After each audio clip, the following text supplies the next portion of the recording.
శ్రీ గురుచైత్ర పారాయణం గురుచైత్ర అధ్యాయం 13. ఓం శ్రీ గణేశాయ నమః. శ్రీ సరస్వత్యై నమః. శ్రీ గురుభ్యో నమః.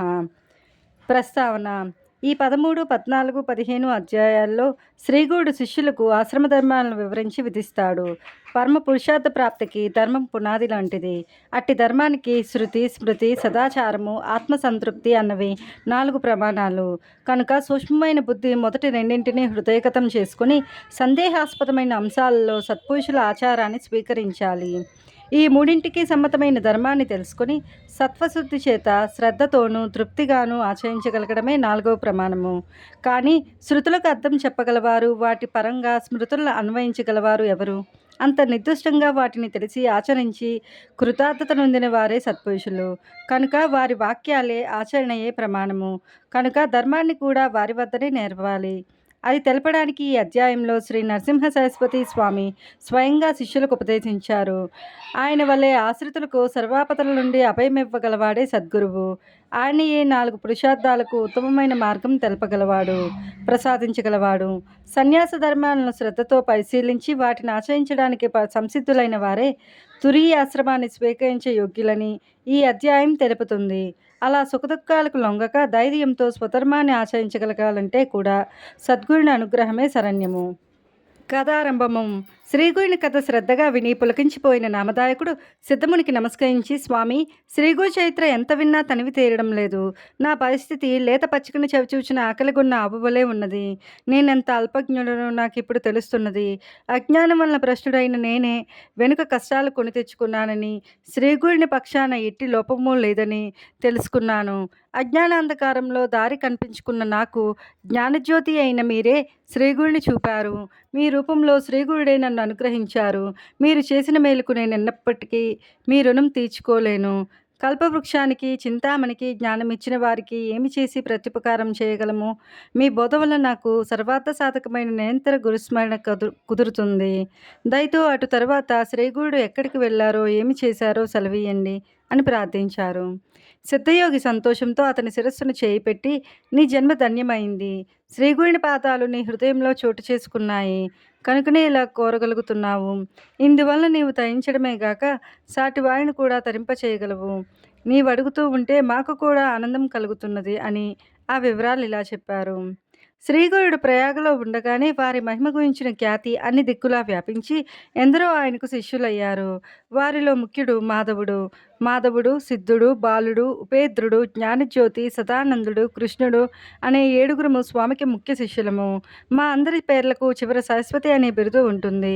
శ్రీగురుడు మమ్మలను మరికొందరు శిష్యులను వెంట పెట్టుకుని అనేక తీర్థాలు, క్షేత్రాలు పావనం చేస్తూ దక్షిణ దేశం తిరిగి వచ్చి పూర్వాశ్రమంలో తమ జన్మస్థానమైన కారంజా నగరం చేరారు. అప్పుడు వారి తల్లిదండ్రులు, తోబుట్టువులు ఆయన రాకకి ఎంతో సంతోషించారు. స్థానిక జనమంతా ఆయనకు దర్శించి పూజించారు. వారిలో బ్రాహ్మణులందరూ స్వామిని తమ ఇంటికి భిక్షకు ఆహ్వానించసాగారు. శ్రీగురుడు అందరి ఆహ్వానాలు అంగీకరించి ఒకే సమయంలో అనేక రూపాలలో అందరి ఇళ్లకు వెళ్ళి భిక్ష చేశారు.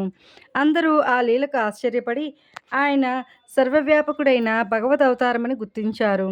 ఒకరోజు ఆయన తల్లిదండ్రులకు శ్రీపాదుల రూపంలో మళ్ళీ దర్శనమిచ్చారు. వెంటనే అంబకు పూర్వజన్మ స్మృతి కలిగి భర్తతో, నాదా, క్రిందటి జన్మలో లోకపూజ్యుడైన కొడుకు కలగాలని నేను శ్రీపాదస్వామిని పూజించి వారి ఆదేశానుసారం శని ప్రదోష పూజ చేశాను.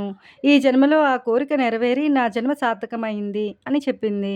అప్పుడు ఆ దంపతులు తమను సంసార సాగరం నుండి ఉద్ధరించమని ఆయన్ను కోరారు. అప్పుడు శ్రీగురుడు ఏ వంశంలో ఉత్తముడైన సన్యాసి జన్మిస్తాడో ఆ వంశంలోని 42 తరాల వారు తరిస్తారు. ఆ కులమంతటికి బ్రహ్మలోకం ప్రాప్తి కలుగుతుంది. అంతకుముందు నరకంలో పడిన పితృదేవతలు కూడా బ్రహ్మలోకం పొందుతారు. మీ కులంలో నేను జన్మించాను కనుక మీకు బ్రహ్మపదం లభిస్తుంది. మీ పిల్లలు పూర్ణాయుష్మంతులై అష్ట ఐశ్వర్యవంతులై సుఖంగా జీవిస్తారు. మీరు వారి బిడ్డలను, మనుమలను చూడగలుగుతారు. చివరి దశలో క్షేత్రాలన్నింటిలో ఉత్తమమైనది, వేదాల చేత కీర్తింపబడినది అయిన కాశీలో మీరు నివసిస్తారు. మీకు ఎట్టి చింత అవసరం లేదు అని అభయమిచ్చారు. అప్పుడు పూర్వాశ్రమంలో స్వామివారి సోదరి అయిన రత్న ఆయనకు నమస్కరించి, స్వామి, నాకు కూడా సంసార తాపత్రయం తొలగించి నిర్లిప్తత ప్రసాదిస్తే తపస్సు చేసుకుంటాను అని ప్రార్థించింది. అప్పుడు శ్రీగురుడు నవ్వి, అమ్మా, స్త్రీలకు పతిసేవ వల్లనే మోక్షం లభిస్తుంది. అభీష్టాలు కూడా నెరవేరుతాయి. కాబట్టి భర్తయే పరమేశ్వరుడు అన్న భావంతో ఆయన్ని సేవించు. గృహిణులకు అదొక్కటే మార్గమని వేదం చెప్పింది అన్నారు. అప్పుడామె, స్వామి మీరు త్రికాలజ్ఞులు. నా ప్రారబ్ధం ఎలా ఉన్నదో, నా భవిష్యత్తు ఏమో తెలపండి అని కోరింది. శ్రీగురుడు, నీ సంస్కారం తామసికమైనది. పూర్వజన్మలో అన్యోన్యంగా ఉన్న దంపతులకు తగువ పెట్టి వారిని విడదీశావు. అందువలన ఈ జన్మలో నీ భర్త నిన్ను విడిచి సన్యాసి అవుతారు. పూర్వజన్మలో నీవు ఒక ఆవును కొట్టి చంపావు. అందువల్ల నీకు ఈ జన్మలో కుష్ఠరోగం వస్తుంది అని చెప్పారు. వెంటనే రత్న భయంతో ఏడుస్తూ ఆయన పాదాల మీద పడి, గురుదేవా నన్ను రక్షించండి అని వేడుకొన్నది. శ్రీగురుడు ఆమెను ఓదార్చి, అమ్మా మా అనుగ్రహం వలన ఈ కర్మఫలం నీవు వృద్ధాప్యంలో అనుభవిస్తావు. నీకు కుష్ఠరోగం వచ్చినప్పుడు మా దర్శనమవుతుంది. నీకు కుష్ఠరోగం పాడుచూపగానే దక్షిణ దిక్కున ఉన్న భీమా నది తీరంలోని పాప వినాశ క్షేత్రానికి వెళ్ళు. భీమా అమరజా నది సంగమం దగ్గర ఉన్న గంధర్వపురంలో ఆ తీర్థం ఉన్నది అని చెప్పి శ్రీగురుడు తమ శిష్యులతో కలిసి గోదావరి పుట్టిన పుణ్యక్షేత్రమైన నాసికకు బయలుదేరారు. నామధారక ఈ పరమ పవిత్రమైన గోదావరి నదిని వృద్ధగంగా అంటారు. దాని ఒడ్డున ఎన్నో పుణ్యతీర్థాలు ఉన్నాయి. అదెలా వచ్చిందో చెబుతాను. పూర్వం మునులు భూమిపై వడ్లు చల్లి తమ తపోమహిమ వలన ఆ రోజే పంట పండించుకునేవారు. ఒకరోజు బ్రహ్మర్షి అయిన గౌతముడు వడ్లు చల్లి తపస్సుకు కూర్చున్న సమయంలో మునులందరూ సమావేశమై ఈయనకొక సంకటం కల్పిస్తే ఈయన మనందరి కోసము గంగను భూలోకానికి తీసుకురాగలరు. జీవులన్నిటికీ ఆ నదీ స్నానం వలన సద్గతి లభిస్తుంది అని నిశ్చయించుకున్నారు.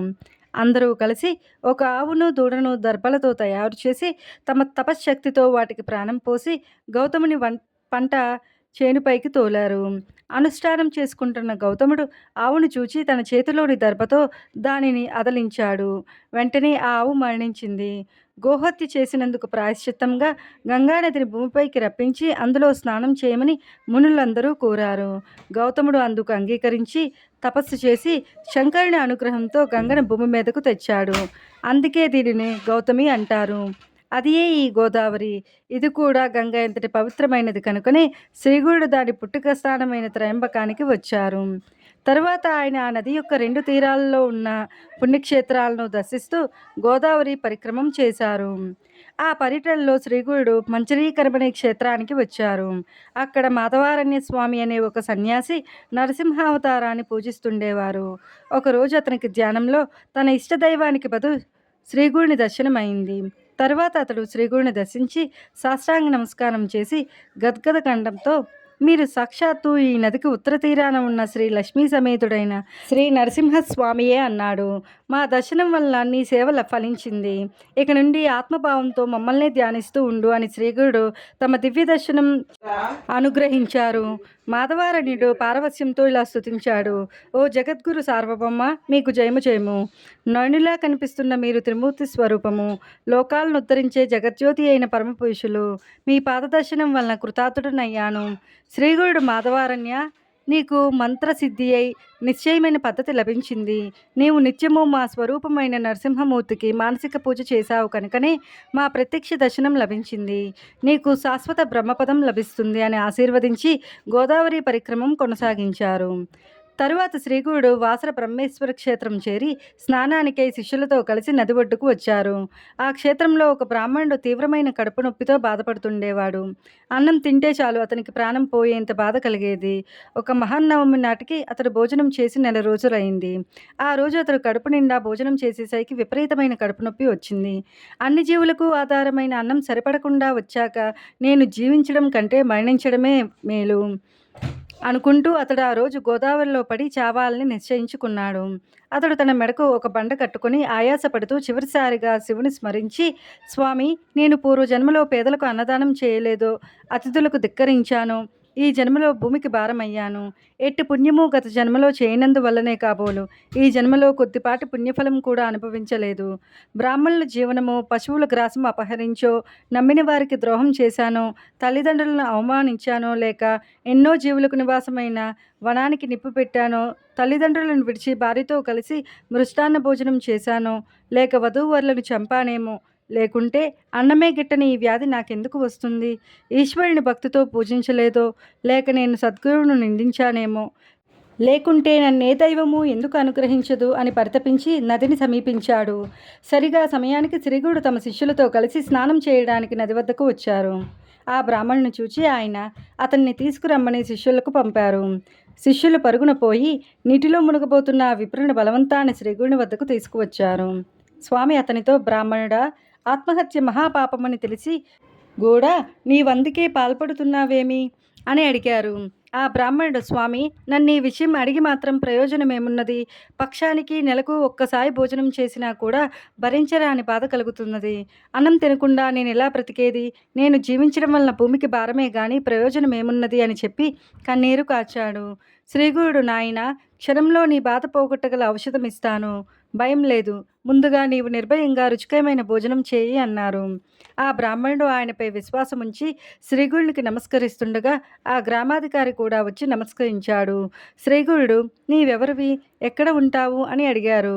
ఆ గ్రామాధికారి, స్వామి, మాది అపస్తంభన శాఖ, కౌండిన్యస గోత్రము. నన్ను సాయం దేవుడు అంటారు. మా స్వస్థానం కడకంచి కాంచీపురం. కేవలం భుక్తి కోసం ఒక యవనరాజు సేవలో సంవత్సరం నుండి పనిచేస్తున్నాను. మీ దర్శనం వల్ల నా జన్మాంతర పాపాలన్నీ నశించాయి. గంగలో స్నానం చేస్తేనే పాపాలు నశిస్తాయి. చంద్రుడు రాత్రి సమయంలో మాత్రమే తాపాన్ని పోగొడతారు. కల్పవృక్షం తన నీడను ఆశ్రయిస్తే మాత్రమే కోరినది ప్రసాదిస్తుంది. కానీ ఈ విశ్వాన్ని తరింపజేయడానికి అవతరించిన తమ దర్శనం తక్షణమే పాపతాప దైన్యాలను హరించి ధర్మార్థ కామ మోక్షాలను ప్రసాదించగలదు. నా అదృష్టం వలన అప్రయత్నంగానే మీ దర్శనమైంది అని స్తుతించాడు. శ్రీగురుడు అతన్ని ప్రేమగా తమ దగ్గర కూర్చోబెట్టుకుని, సాయం దేవా, నేను ఒక మాట చెబుతాను విను. ఈ బ్రాహ్మణునికి ఉదరశూల రోగం ఉన్నది. భోజనం లేకుండా ఇతడెలా బ్రతుకుతాడు? ఇతని రోగానికి మృష్టాన్న భోజనమే మందు. కనుక నీవు అతన్ని తీసుకువెళ్ళి మంచి భోజనం పెట్టు అని ఆదేశించారు. సాయం దేవుడు ఆశ్చర్యచకితుడై, స్వామి, నెల రోజుల ఉపవాసం తర్వాత నిన్న ఒక్కరోజు తింటేనే ఇతడు ఆ బాధ భరించలేక ఇప్పుడు ఆత్మహత్యకు సిద్ధమయ్యాడు. ఇతనికి భోజనం పెడితే బ్రహ్మహత్యా పాతకం చుట్టుకుంటుందేమో అన్నారు. స్వామి నవ్వి, అలా అయితే ఇంకా మంచి మందు చెబుతాను విను. నన్ను మించిన వైద్యుడే లేడు. ఇతనికి పరమాన్నము, గారెలతో కూడిన భోజనమే పరమ ఔషధము. నీవు సంకోచించక ఇతన్ని తీసుకుని వెళ్ళి అలాంటి భోజనం పెట్టు అన్నారు.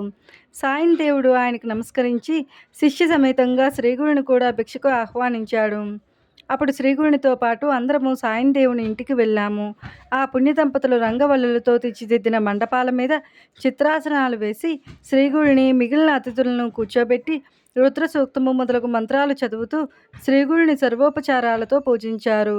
శ్రీగురుడు సంతోషించి, నీ సంతతి వృద్ధి పొందుగాక, నీ వంశస్థులందరికీ మా యందు భక్తి కలుగుగాక అని సాయం దేవుని ఆశీర్వదించారు. ఆ తరువాత ఆ దంపతులు అందరికీ షడ్రసోపేతమైన భోజనం పెట్టారు. శ్రీగురుడి కృప వలన ఉదరరోగి అయిన బ్రాహ్మణునకు ఆ భోజనం అమృతంలా పనిచేసి అతని రోగబాధ మాయమైంది. శ్రీదత్తాయ గురవే నమః. శ్రీ శ్రీపాద శ్రీ వల్లభాయ నమః. శ్రీ నరసింహ సరస్వత్యై నమః. గురుచరిత్ర అధ్యాయం 13 సమాప్తం.